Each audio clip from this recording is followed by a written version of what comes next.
Bismillahirrahmanirrahim. Assalamualaikum warahmatullahi wabarakatuh. Salam sejahtera untuk kita semua. Alhamdulillahirrahmanirrahim. Hari ini kita masih bisa dijumpakan kembali dalam keadaan sehat walafiat. Pada pertemuan kita hari ini kita akan berdiskusi bersama terkait perlindungan anak dalam multi orientasi.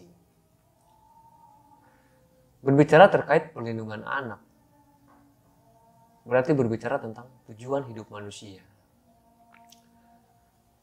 Tujuan hidup manusia yang sesungguhnya adalah untuk mencapai kemerdekaan. Apa itu kemerdekaan dalam arti secara kehidupan manusia?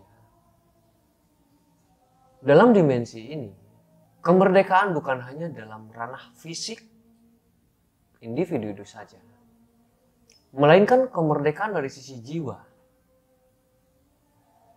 Segala bentuk penjara dan pembelengguan hakikat kemanusiaan di dalam diri manusia itu sendiri,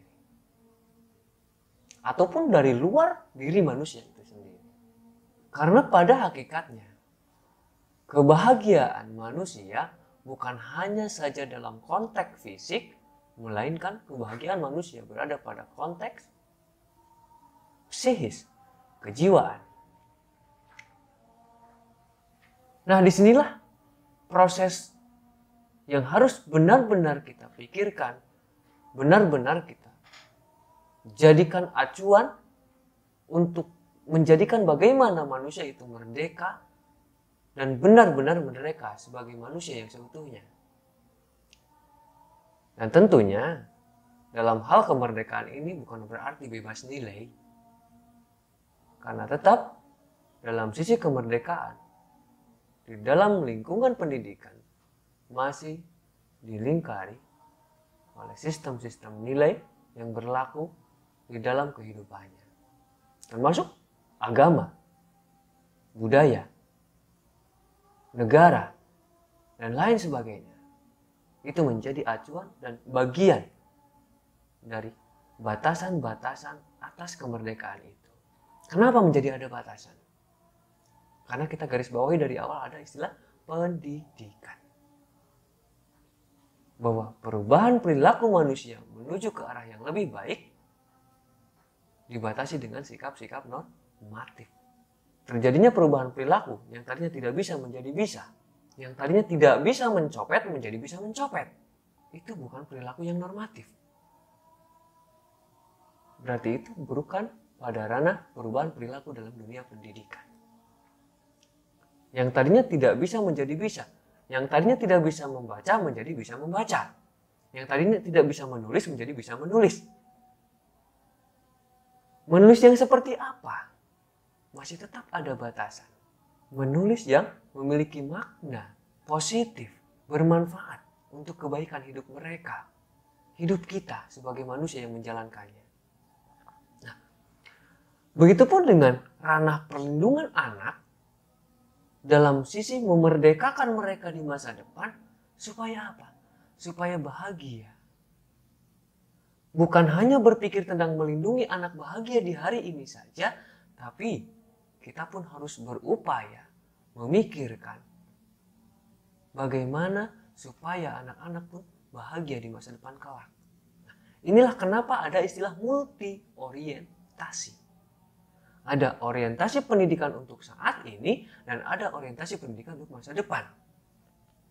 Mari kita kaji bersama-sama. Perlindungan anak untuk kelangsungan hidup di saat ini, kita mengkaji ada 3 kecakapan yang harus dimiliki oleh setiap anak-anak. Kita katakan anak-anak saja. Yang pertama, fondasi literasi. Apa itu literasi? Olah pikir. Bagaimana manusia memiliki fondasi dalam mengolah pikirannya sendiri. Termasuk anak-anak.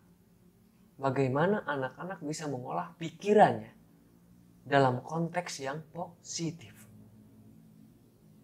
Tidak hanya berpikir tentang sesuatu yang menguntungkan saja, tapi diambil dari beberapa sudut pandang supaya apa yang dipikirkan menjadi berkah, menjadi baik, baik untuk diri sendiri maupun orang lain.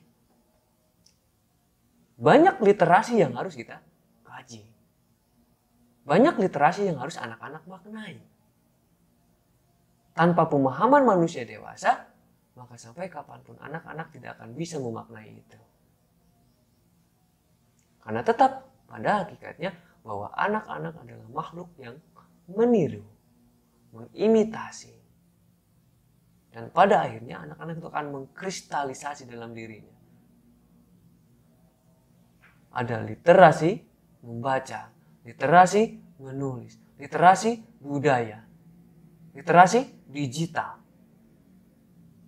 Itulah yang harus dikuasai oleh anak-anak. Dari mana penguasaan tersebut akan menjadi normatif dan positif dalam kehidupan anak-anak? Tiada lain tidak bukan bersumber dari gurunya itu sendiri. Siapa itu guru?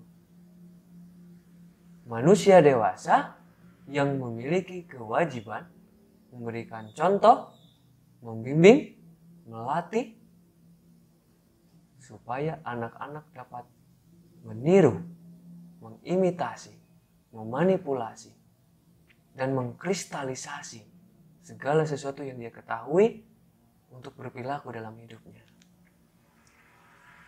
Kata kuncinya ada di sana.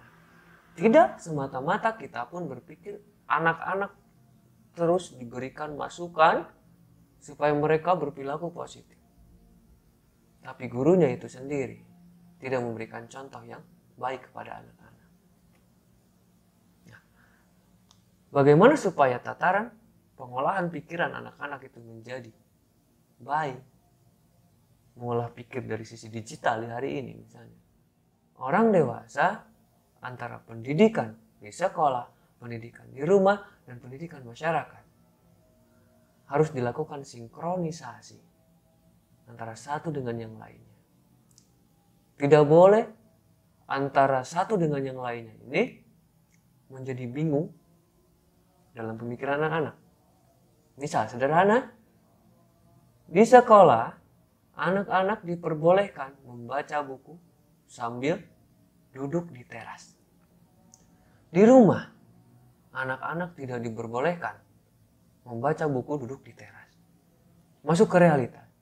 Orang tua meminta guru agar anak-anak untuk berhenti nonton salah satu film yang biasa ditayangkan di malam hari. Oke, guru akan mengatakan, baik, kami akan berupaya agar anak ibu, anak bapak berhenti menonton film yang ditayangkan di malam hari.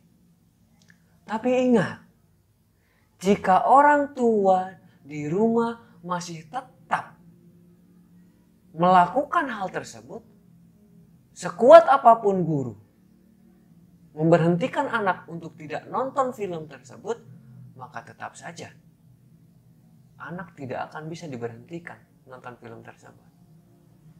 Karena apa? Karena tidak terjadi sinkronisasi antara pendidikan anak di sekolah dengan pendidikan anak di rumah. Sederhananya seperti itu. Sehingga bagaimana anak mengolah pikirnya itu akan bingung. Jangan sampai kita memberikan contoh yang keliru seperti itu. Berikutnya, keterampilan yang bermakna. Bagaimana supaya anak-anak bisa bahagia di hari ini? Anak-anak harus memiliki keterampilan yang bermakna. Kita selalu berpikir bahwa anak-anak itu serba terbatas. Ya, memang benar serba terbatas. Tapi jangan pernah kita menganggap bahwa anak-anak adalah manusia yang bodoh. Anak adalah makhluk kecil yang diyakini banyak sekali potensi dalam dirinya. Namun, untuk pengembangan potensi tersebut membutuhkan pendampingan dari manusia dewasa. Keterampilan yang bermakna di sini harus tetap mendapatkan pendampingan dari manusia dewasa. Seperti apa contohnya? Anak-anak mulai diterapkan penghitungan menggunakan mata uang, rupiah. Contoh, anak dikasih uang 1.000 rupiah. Jajan permen 2, 500 rupiah. Sisanya berapa? 500 rupiah. Itu dalam tataran angka ratusan. Tapi kenapa kita selalu menekankan anak itu harus mampu menghitung dari 1 sampai 10. Untuk anak usia dini, oke, mampu memahami simbol. Anak usia dini berada pada tataran pra-operasional. Pra itu sebelum, operasional itu implementasi, pelaksanaan, penerapan. Sebelum pada ranah pemaknaan dalam penerapan hidup, anak usia dini diwajibkan memahami perbedaan simbol 0 dengan 1, 1 dengan 2, 2 dengan 8, 8 dengan 10. Itu untuk anak usia dini. Ada juga perseteruan bahwa anak usia dini tidak boleh membaca, menulis, dan berhitung. Bukan tidak boleh membaca, menulis, dan berhitung. Tapi bagaimana guru memberikan stimulasi agar anak-anak mau membaca, mau menulis, dan mau menghitung. Bukan harus membaca, harus menulis, harus menghitung. Dengan anak-anak diberikan stimulasi, mereka akan menjadi berminat untuk membaca, berminat untuk menulis, dan berminat untuk menghitung. Tugas guru-guru PAUD, orang-orang tua yang memiliki anak usia dini, tidak boleh menuntut anak untuk harus baca, harus nulis, harus hitung. Tapi mari bersama kita berpikir dan memfasilitasi supaya anak-anak mau baca, mau nulis, dan mau ngitung. Itulah fondasi. Sebelum kita mengangkat tiang,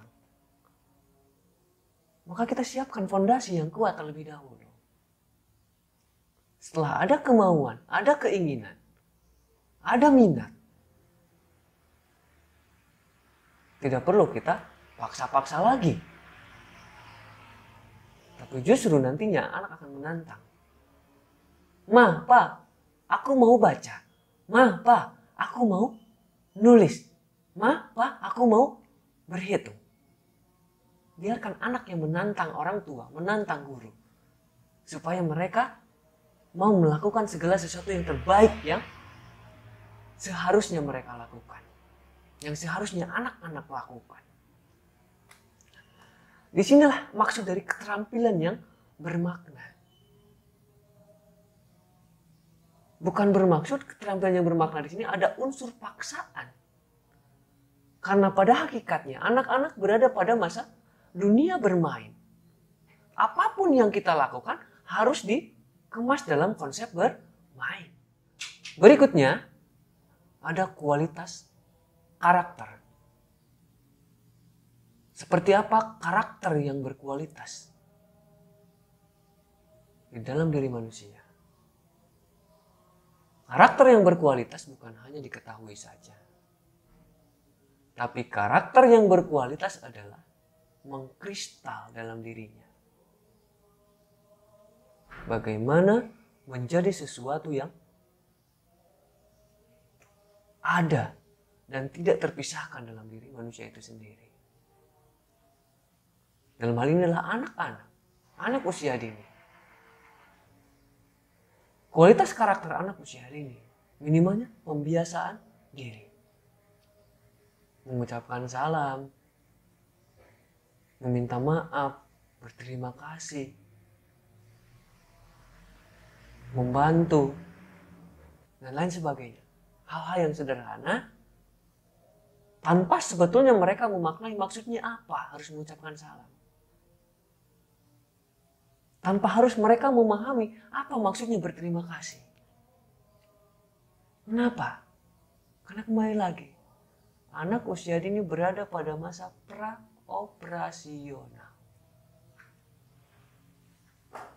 Anak-anak belum masuk pada ranah bagaimana memaknai hal itu. Tapi anak-anak membiasakan diri dalam posisi karakter yang dikristalkan dalam dirinya.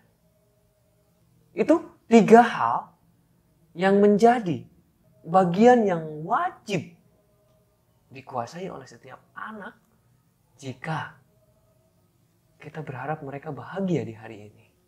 Kemudian, bagaimana kalau menginginkan anak-anak kita ini bahagia di masa depan?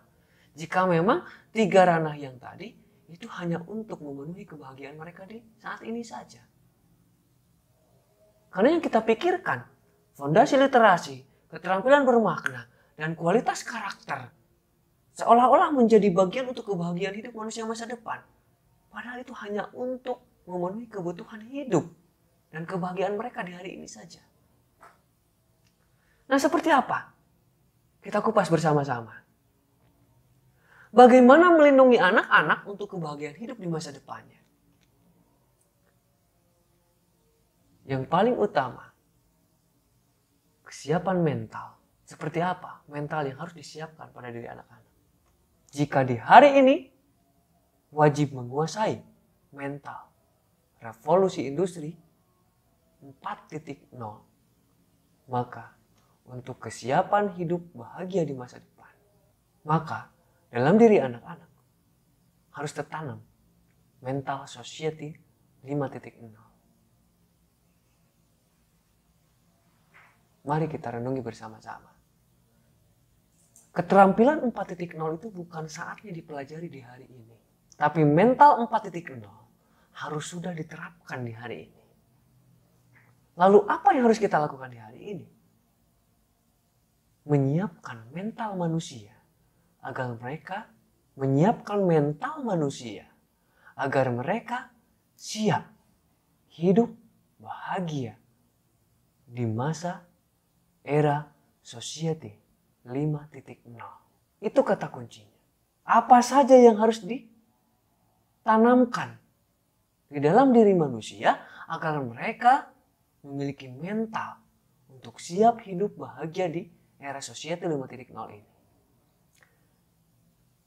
Yang pertama, mereka harus mampu berpikir dan berorientasi pada masa depan. Mereka mampu memprediksi masa depan itu seperti apa. Jika hari ini era digital, Android misalnya, maka era society 5.0, apa yang harus kita kuasai? Bukan pada ranah digitalnya, tapi mentalnya. Banyak hari ini yang mental manusianya hancur gara-gara adanya revolusi 4.0. Digital, Android, iOS, Windows, dan lain sebagainya. Karena apa? Karena tidak tertanam dalam dirinya sebagai manusia yang memiliki mental. Manusia yang layak di era 4.0 ini. Mereka tidak bisa memanage dirinya untuk memanfaatkan era 4.0 ini sebagai bagian dari hidup yang bermakna untuk hidupnya. Yang bermakna di sini seperti apa? Yang normatif. Banyak sekali orang-orang di hari ini memanfaatkan digital untuk apa? Untuk menghancurkan masa depan manusia yang lain. Bahkan hanya untuk memenuhi kebahagiaan hidupnya sendiri meskipun merugikan banyak manusia di muka bumi ini. Itu salah satu mental yang hancur gara-gara era revolusi industri 4.0. Bukan eranya yang salah, tapi dirinya yang tidak menyiapkan mental tersebut. Dengan kondisi saat ini saja sudah banyak yang seperti itu. Kita bayangkan, era society 5.0 nanti. Jika mental diri manusia itu tidak siap, bukan hanya menghancurkan masa depan anak-anak, bukan hanya menghancurkan masa depan manusia yang lainnya, justru mungkin bisa saja menghancurkan kehidupan dirinya sendiri. Maka dari itu, manusia di hari ini, mereka harus mampu berpikir dan berorientasi tentang masa depan itu seperti apa. Supaya mereka bisa menyiapkan diri atas mental pada dirinya sendiri. Minimalnya seperti itu. Berikutnya, memiliki kesadaran kritis sebagai ciri manusia merdeka. Yang tadi disampaikan di awal, bahwa manusia merdeka itu bukan dalam ranah fisiknya saja. Tapi secara psikis, kejiwaannya pun mereka mampu berpikir bahwa masa depan nanti aku harus lebih merdeka daripada di hari ini. Namun merdeka di sana tetap kita berada pada lingkaran pendidikan yang bersifat normatif. Seperti itu yang harus kita benar-benar tanamkan, kuatkan di dalam diri anak-anak bangsa di hari ini. Berikutnya, berdaya progresif transformatif. Progresif di sini tidak bertele-tele, harus cepat tanggap, menyelesaikan masalah secara cepat dan tepat. Itu progresif. Tidak terburu-buru juga, tidak bertele-tele juga, tapi progresif. Tepat dan cepat. Bukan hanya cepat, tapi ada tepat. Bukan hanya tepat, tapi ada cepat. Itu progresif. Ada progres, jelas. Capaian-capaian dalam hidup itu terarah. Transformatif, perubahan. Bagaimana mengubah diri supaya menjadi manusia yang layak hidup di masa depan. Banyak hal mungkin yang dapat kita simpulkan. Untuk diri sendiri saja. Tanyakan pada diri kita sendiri. Apakah kita layak hidup di masa depan? Dengan kondisi alam, budaya, lingkungan. Pemenuhan kebutuhan. Bandingkan dengan mental hidup kita di hari ini. Hari ini saja kita mungkin masih banyak terkalahkan oleh teknologi. Bukan kita yang mengelola teknologi. Apalagi masa depan. Di sini. Perlunya berdaya progresif dan transformatif. Penguasaan itu yang harus kita tanamkan pada diri anak-anak. Kemudian memiliki kesadaran etnisitas dan identitas. Dalam hal ini, meskipun kita memandang masa depan, budaya kehidupan dunia seperti apa, modernisasi, tapi tetap etnis, lingkungan sekitar, budaya lokal, harus tetap kita pertahankan menjadi jati diri kita sendiri. Saya, orang Sunda, tetap mempertahankan jati diri kesundaan saya. Meskipun di era saat ini berada pada ranah budaya dunia. Bukan berarti budaya dunia masuk ke Sunda dan budaya Sundanya itu hilang. Tapi manusia-manusia yang mentalnya siap hidup di masa depan, mereka harus berani mengatakan bahwa budaya Sunda itu ada di dunia ini. Bukan hanya kita berpikir bahwa Sunda itu ada di Jawa Barat. Tapi Sunda ada di mata dunia. Itu mental manusia yang harus disiapkan. Dari sisi kesadaran atas etnisitas dan identitas dirinya sendiri. Dan ini berkaitan dengan konsep etnopedagogik dan teknopedagogi. Bagaimana kita mengombinasikan etnopedagogik dan teknopedagogik dalam satu kesatuan secara utuh. Untuk apa?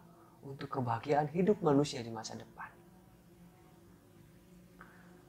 Berikutnya, menguasai keterampilan demokratis dan teknologis.